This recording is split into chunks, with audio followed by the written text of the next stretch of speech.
Welcome to the Pulse with Peter B. I'm your host, Peter Biancamano. Let's get you to the pulse on everything you need to know. And we are here at the gorgeous Hoboken High School, located at 800 Clinton Street in the beautiful city of Hoboken, New Jersey. And folks, this is our monthly segment featuring all the wonderful programs, administrators, staff members that the Hoboken Public School District has to offer. And today, and as you can hear from the excitement in my voice, we're getting sporty, as we say, in Hoboken, because we are joined by the Hoboken High School Athletic Director, Mr. Jack Baker. Great to have you on the program, sir. Thank you for having me. Absolutely. Thank you. Thank you. You know, I love all the programs, academic programs, but everybody knows at home I'm a sports guy. We'll have Tony Richardson on later in the show. It's going to be a lot of fun. Mr. Baker, talk to me how long you've been with the district. So Peter, this is my 19th year with the district. I spent a year in Paterson, working for the Paterson Public Schools. And I was also, I've been here in Hoboken, I've been the baseball coach for 8 years. Professionally, I've been a physical education teacher and health teacher, both in the high school and at the elementary level. I've coached several other sports, including volleyball, swimming, you name it, basketball. I've really embraced working here and coaching here for the Hoboken Public Schools for this 19 years. Wow. I'm looking forward to being now that I was an elementary school vice principal. I served as an acting principal at the Calabro School. Wow. So I feel like I've been really lucky to serve on many roles here for the Hoboken Public Schools, which has been just an awesome experience so far. And that's fantastic. And that just is a testament to what the Hoboken Public School District does. You started just as a teacher. I don't want to say just as a teacher, but you started as a teacher and then you worked your way up to athletic director. And this is what year? This is my third year as the athletic director. Unbelievable. So look, I always give so much credit to people who do your job because there's scheduling, there's weather issues. While we're filming today, we had pretty inclement weather today. The toughest part of your job as athletic director, you believe? So the scheduling certainly is difficult. We're here today on a snowy day, and we had some cancellations within the schedule. I'm always trying to, work with the coaches, working with the HCIAL, the Hudson County Interscholastic Athletic League, to make sure that our schedules are, that they're competitive. There's competitive balance. I also serve on a lot of state committees to ensure that we're in compliance and we're making sure scheduling at the state level is competitive as well. So scheduling is definitely one of those that's challenging. The athletic director, there's a lot of games, a lot of night events, a lot of weekend events, which is awesome for our student athletes to be a part of. But being an athletic director is definitely the coolest job I've had in the district for sure. That's awesome. Yep. And what sets Hoboken apart? I mean, Hoboken has a rich lineage when it comes to obviously the football program. How many state championships? Yeah, so we've had several state championships over. I think it's definitely approaching 10 state championships.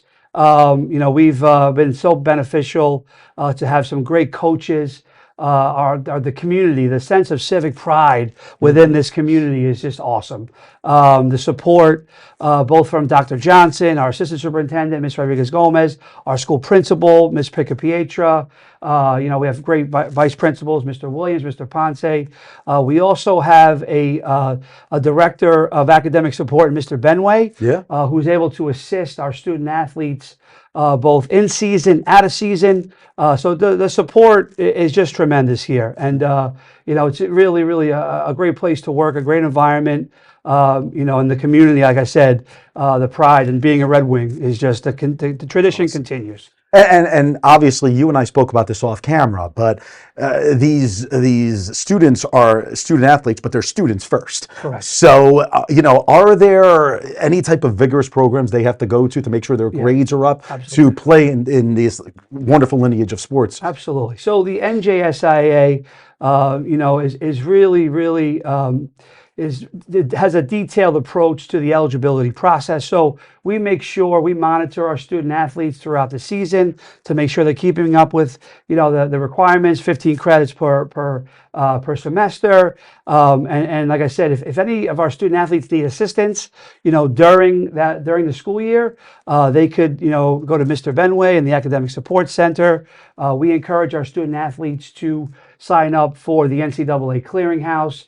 We give them, we have a future collegiate athlete academy night that Dr. Johnson wanted us to start, basically making aware of our student athletes and our families of all of the opportunities to receive academic scholarships, their approach to that process, and like I said, any assistance that they need, to sign up to be potential prospective student athletes is always our encouragement here. And you mentioned something because you mentioned Mr. Benway, and we love Chipper because he's Yep. old Hoboken, of course, and all of that. And he was in here a little earlier today. Shy to be on camera, though. The program he runs in order for students who want to continue, their playing careers or even their educational, more importantly, their educational careers in any type of college or university that they're interested in. I was wondering if you could explain to the audience what that is, what program he So Mr. Benway provides a program where students that, if they're struggling or need a little extra support, during the marking period, over the summertime, if students need to catch up on some coursework from the previous school year, he comes into school early, like 7:30 and stays late after school. We provide assistance during the school day. So we try to Mr. Benway makes himself available throughout the entire school day to help keep our students on track, all right?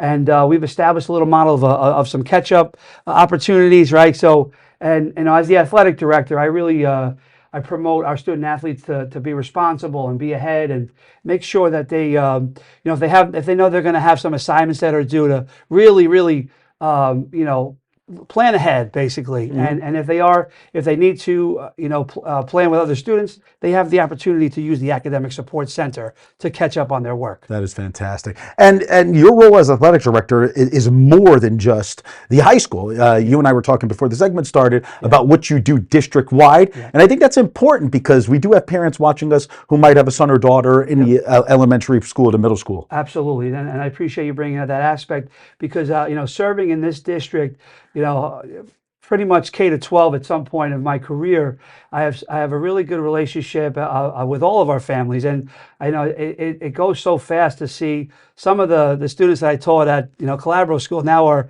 seniors and approaching graduation. So I really try to bridge the gap from elementary to middle school to the high school level. So we've incorporated a lot of camps and clinics at the middle school level.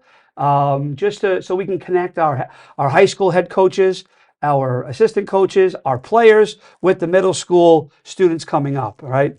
Just for instance, we have a middle school basketball clinic going on this weekend. We'll have both of our head coaches there to assist and help out and meet the families and the players. We're always, Dr. Johnson's vision was the rigor, the relevance, and the relationship aspect, and we are really cultivating that relationship part with the coaching staffs and our rising prospective student athletes coming to Hoboken High School. And really quickly, because we have 30 seconds left here, how many sports are offered to students at the high school? So currently we have, it's growing, every year. We've added ice hockey to our program. Oh yeah, I heard. Yeah, we have a varsity ice hockey team now.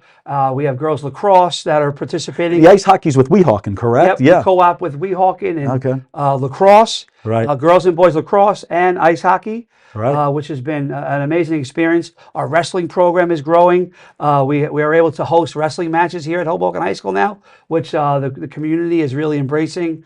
And that's going very well as one of the sports. But we have over 26, 27 sports now growing, and we're meeting the need, if we want to add some sports. If That's awesome. Yep. And what is your confidence in one of these 26, 27 sports of another state championship? Oh, of say baseball? In anything. Anything? I would say football is definitely. What is your confidence? My confidence?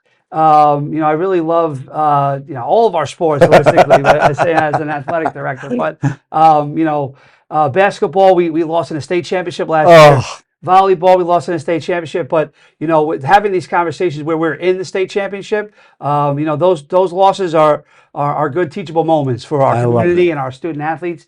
And we're certainly going to turn those runner-up experiences into state titles. Well, Jack Baker, the Hoboken High School athletic director, thank you so much Thank you, for Pete. all your hard work Thank you so much. and to our students and things like that. We really, really appreciate it. Appreciate it. All right, folks, we will be right back.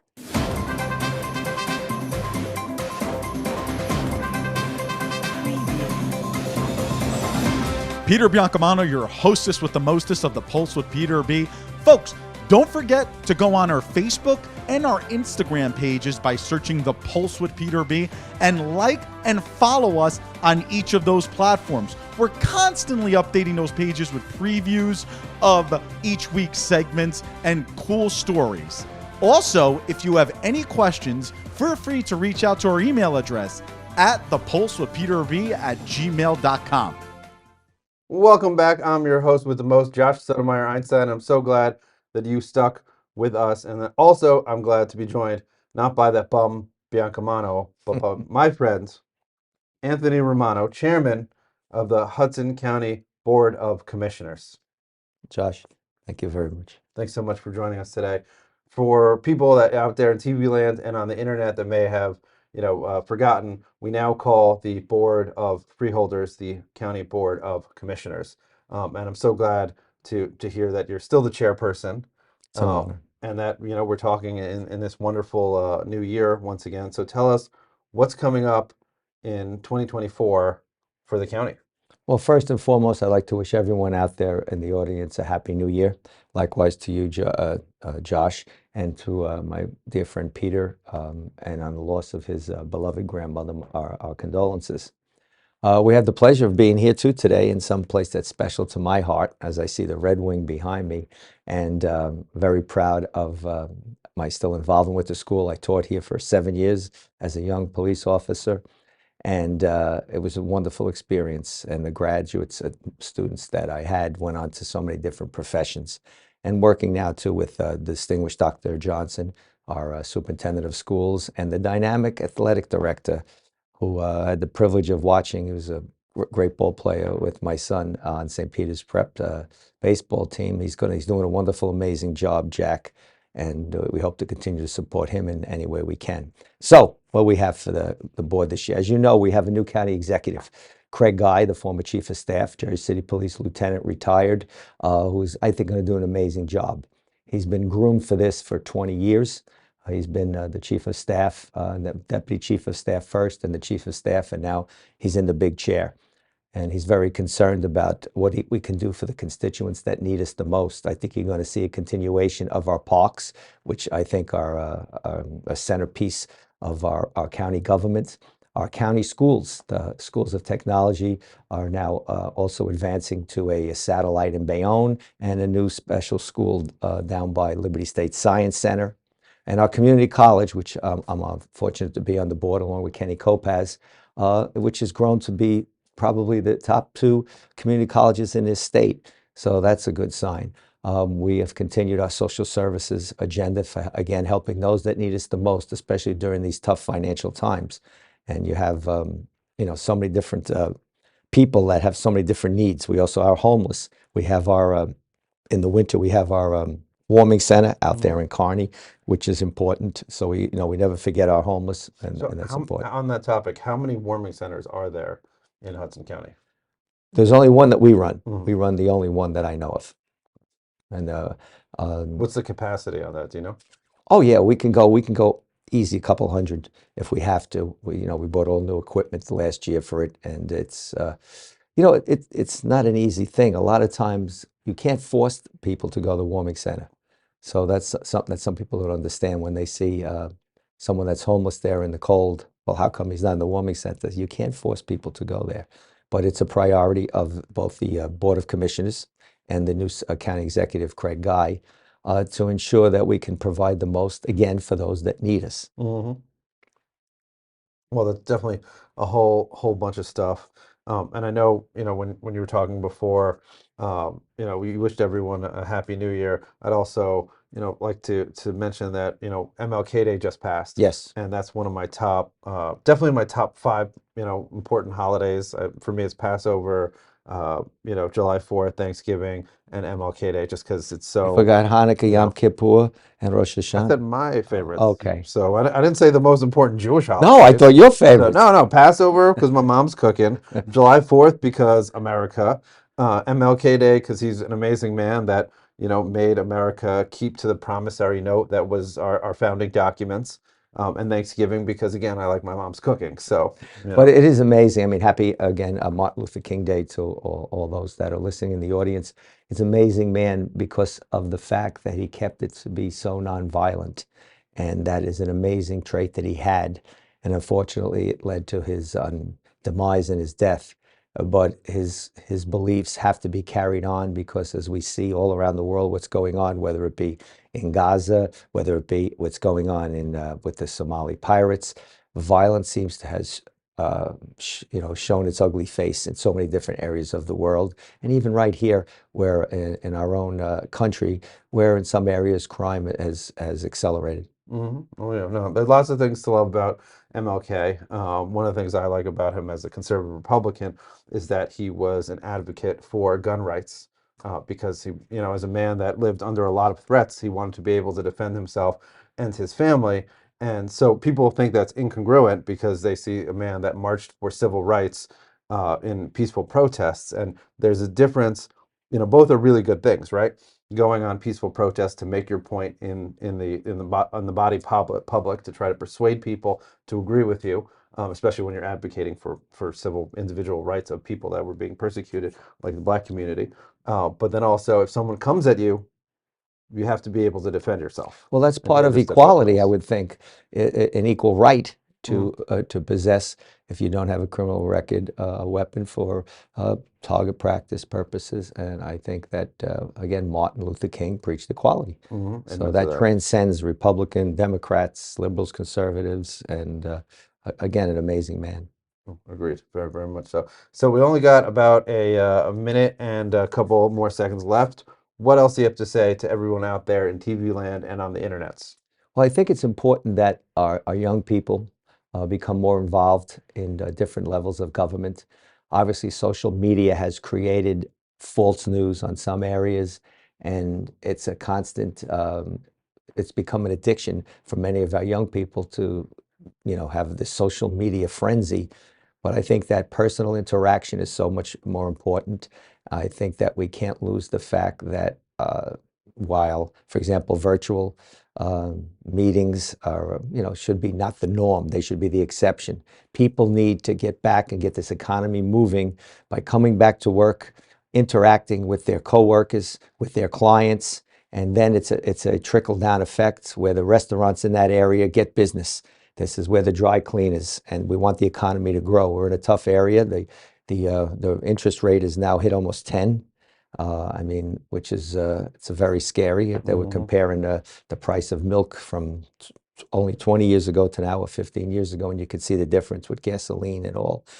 What's a good thing, what's happening with everybody now understanding our climate, different climate actions that need to be to preserve our environment, and I think the young people are getting involved in that also. Well, I'm going to disagree with you there right quick for 1 second. If we look back at the historic record, last 60 years, the public media has been saying, we got 10 more years before Manhattan's underwater, 10 more years before Manhattan's underwater. And then, Well, I didn't mean, that wasn't what I meant. I thought you meant climate change. Yeah, no, I meant more in line with like the electric vehicles and things of Oh, that I hear you. nature. I wasn't touching on that too, but go ahead. Well, we could still friendly disagree. We do all the time Yeah, in well, private. no, myself personally, I'm very happy with my vehicle that Oh, you uses got an gas. electric vehicle? No, Oh, okay. no. Peter has an electric Oh, vehicle. well, Yeah. Peter wants to save money. We all know that. No, he puts the AA batteries in every day. So, but he's a weirdo that's addicted to the fake news that you were talking about. So always scrolling on his social media. But anyway, that's all the time we have. It's an honor and a pleasure to be here again. Pleasure's Again, all to mine. those that are listening, please feel free if any way we can help you with any issues that concern you with the county. And Peter and Josh, please continue the good work you're doing along with your staff to keep everybody informed of our wonderful society. And we have here. Stay tuned. We'll be right back.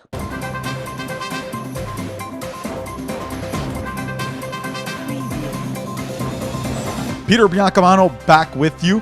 Don't forget to watch us on cable access every Sunday and Monday at 9 a.m. Optimum Channel 18, Fios Channel 46, and Comcast Channel 190. Also on Sunday mornings at 9:30 a.m., you can watch our show on our YouTube channel, and you can also binge watch all of our old shows. Who doesn't want to keep watching The Pulse with Peter B? We'll see you there. Welcome back to The Pulse with Peter B. Peter Biancamano, back in the host chair, still here at the beautiful Hoboken High School, located at 800 Clinton Street in Hoboken. And folks, I told you he was going to be on a lot, and that is our sports insider and a former 17-year NFL fullback, Mr. Tony Richardson. T. Rich, great to see you again. And the reason why you're on again. Yep, we have to talk about it because the audience has been waiting to hear Peter Biancamano's reaction to my Cowboys choking again in the playoffs, T-Rich. You said it. You were like, I think you're going to be watching the Super Bowl with me. I think I'm going to be back on the program. Why can't they get it right, T-Rich? You know, it's actually interesting because if you look at the offense, obviously, I don't know if you knew, but Mike McCarthy, we actually worked together. He was our quality control when I was with the Chiefs. Obviously, the offensive coordinator is Schottenheimer, Brian Schottenheimer, who was with the Jets. So I was a firm believer in their offense. But it's just something about the playoffs, and I don't know, because sometimes if you put too much like onus on it, or you just stress about it too much, and then you get out there, you don't perform. And I think Green Bay going in there, like they were playing with house money, and they just went in there and just let it loose. And it obviously, I didn't expect that type of game, but I really wasn't surprised. Smoked us. Yeah, I mean, it wasn't wasn't good even at close. all. No. So, T-Rich, as of this filming, we don't know what's going to happen later on. Mike McCarthy is still the head football coach of the Dallas Cowboys. He has one more year left in his contract. You and I had a little bit of a conversation through text last night just about, will they blow it up? Will they get rid of Mike McCarthy? Will they get rid of Dak Prescott? Which makes zero sense to me. Both the moves don't make sense to me. You just can't do that, right? No, you totally can't do that because, first of all, you can't get rid of Dak Prescott because obviously you've invested a lot in his contract. I guess they're going to renew it. But with that being said, like it's not like there's 31 other great quarterbacks just walking around. So when you have a quarterback, you continue to build it. Obviously, it's going to be a high number to keep him. But I think you just, and the thing about it, it wasn't necessarily the offense. All of a sudden, you look up, you're down 28-0. That's kind of tough, you know what I mean? Because then you start pressing and you try, and you might throw into double coverage, you might throw an interception. So I just think there's some things they definitely need to tweak. But I'm definitely saying Dak Prescott's the right guy for the job, and Mike McCarthy's the right guy for the job. Just the guys believe in him, they play for him. You know what? It's just a matter of we gotta build this thing the right way, and we got to be able to win a playoff game. Totally. And you know that there will be at least a handful of teams in the NFL if Mike McCarthy does get fired. Oh, no doubt. Would hire him in a second. Yeah, no doubt. I mean, he's a hard worker. You played for him, so you know. I mean, okay, I'm done talking.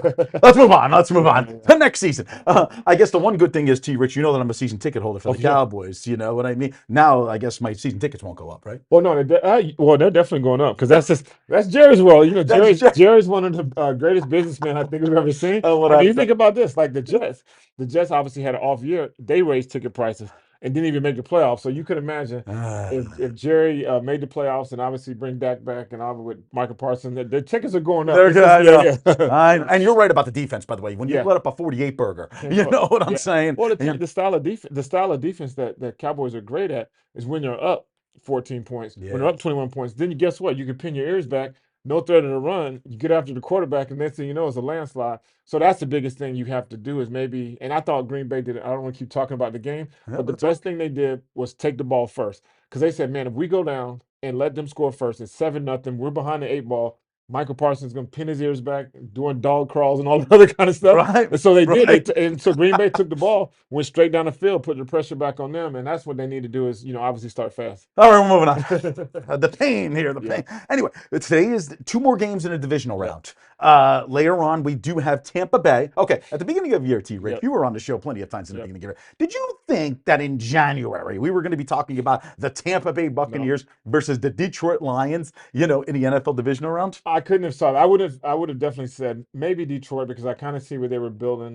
There's a couple of my buddies that work on that staff. I think there's 11 former players that are part of that staff. Yeah. With Dan Campbell. So I could have possibly seen Detroit making a move, but you couldn't have told me that Tom Brady retires, Baker Mayfield, who comes late. I didn't think they could run it back, but I mean they're here, and that's the biggest thing. Is all you got to do during this time of year is just get on the dance floor. And if you get on the dance floor, anything can happen. You look at a team like Houston rolling. You know what I mean? You look Yeah. at Green Bay, they're in the dance. All of Yeah. a sudden you get, Yeah. Tampa rolling. So, those kind of things. And so, I would have never picked that, but Yeah. that's why I don't ban. And that's why I don't gamble. it's such an interesting matchup because both defenses are Yeah. actually very, very good. yeah. But like the offenses can score points as well, as you could see from the wild card rounds. Yeah, and that's that was kind of a shock. And so, like Baker Mayfield, it seems like he said as soon as he got there, everyone from the general manager to the head coach just said, "Hey, be yourself." And so for him, what does that mean? That moxie, that swagger. Obviously not rubbing people the wrong way, but letting it down. And then everyone's saying that he's the team leader. And when your quarterback's a team leader and guys play for you, then all of a sudden, you can get some points on the board. All right, T. Rich, I'm going to put you back here along the Red Wings Red over Wings, here. yeah. Exactly. Who do you like in this game, and what's your score? I don't know. Let's see. I'm gonna go on a whim. I'm gonna say people are gonna think I'm crazy. I'm gonna go with Tampa. You're going to go with Tampa? Yeah, I'm gonna go with Tampa. Give me your score. I'm gonna probably say 21. No, I'm gonna say 24-21. Wow, good game. Yeah, good that's game. a great game. That is a good game. And we didn't get many good games in the wild card round, of course. We well, just had the really one. didn't. It was all blowouts. It was all except for the Rams-Lions game, Yeah, right? and That was with a that, it was one-pointer. injuries. I mean, you look at Matt Stafford, which he went down, hit his head on the ground, and put him back in the game. So that's one thing that that didn't look too good. That's not cool. No, that's not cool. Because that happened with Tua too last sure. year, right? Oh, yeah. All right. Now the other game going on tonight, of course, is your Kansas City Chiefs, the defending Super Bowl champion Kansas City Chiefs, heading up to Buffalo to play the Buffalo. But this is a monster matchup. Oh, for sure. This is the matchup of the weekend, maybe even a matchup of the playoffs. I mean, and it's a 2 versus a 3 seed, which is just amazing to me because obviously Baltimore is the number 1 seed. What are you looking for in this game? The biggest thing I'm looking for is consistency, really from both teams. Because obviously Josh Allen, when he doesn't turn the football over, he's unstoppable. I mean, literally running 60-something yard touchdown, faster than any receiver, faster than any running back. I mean, that guy's a 3-headed monster, being able to run, throw, and obviously make great plays. But on this particular game, because Rice is coming on with the Kansas City Chiefs. Pacheco, here's a local kid right here from New Jersey. Um, Rutgers too, I believe, right? Yeah, he went to Rutgers. Obviously, when you have Travis Kelce, when you have Travis Kelce, and then Patrick Mahomes, and so. But anyway, Chris Jones, and that's the biggest thing in this matchup. I'm definitely thinking the Chiefs are going to win it. I think just because of experience. It's supposed to be 40 degrees. Mild. Yes, compared to what both of these teams had to do. That's what I'm saying. Buffalo had a snowstorm move the game. The Chiefs, second coldest game in history. So now like negative 27. negative 27. So all of a sudden now they're going to be playing in Florida weather at 40. But the thing about it is Buffalo sustained a lot of injuries on defense. Totally. So I'm gonna have to say, because defense wins championships. I think the Chiefs' defense is a little bit stronger than Buffalo's defense at this point. So I think this is going to be another close game, but I think Kansas City is going to win. Give me a score. Ooh, this is going to be a tough one because I do believe this is going to be a high-scoring game. This game never disappoints. It's never disappoints. So I'm probably going to say 28-24. 28-24. Both great games later today. I hope so. I pray so. And Rich, I just have to ask you because we do have about 90, a little bit over a minute left here. Playing in those conditions, -3 feels like -4 feels like -27. Patrick Mahomes' helmet shattered. I mean, did you, you played 17 years in the league? Did you ever play in that type of cold game? And do the hits just feel so much worse? Yeah. So actually, I believe it was 95 or 97 in Kansas City. It was the same thing. It was like -20. I might have to fact check that. But literally, when they brought us water on the sideline, it froze. Literally, it was one of the coldest days. It was the Colts when they had Harbaugh. He beat us in. We were 13-3, rolling. First round bye and everything else, and then we went and we lost the game. But it was one of the coldest games. It's for a running back, like the hits definitely hurt worse. But for defense, like all my buddies on defense was like, dude, that ball feels like a brick.